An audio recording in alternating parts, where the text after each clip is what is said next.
Ja ne znam što da napišem. Si što napišem? Štimac, da ti dolo napišeš.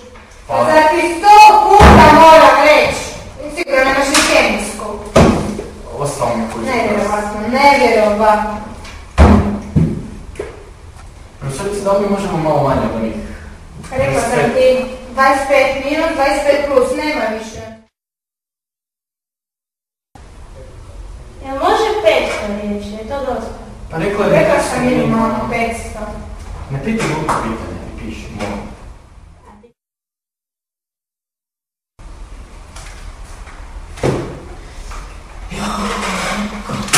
Gotova se. Evo profesorice, jesam, znači da je dobro.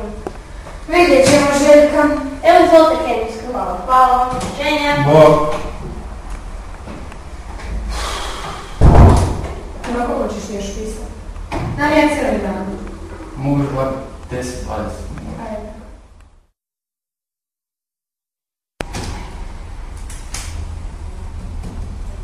Profesorice, ja ne znam kako da počnem. A Štimac, već je 60 minuta prošlo. Hoćeš mi reći da nisi ništa napisao? Pa nisam, nemam baš inspiracije danas. Ajde. Možete mi bar pomoći? A šta ću koncepcija, dobiti? bilo šta, stvarno, ne smijem dobiti jedan, ovisim i ocjeni, molim vas.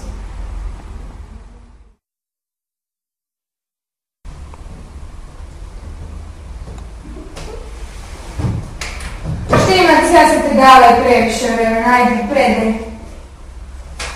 Pa još ovo dobro izgleda.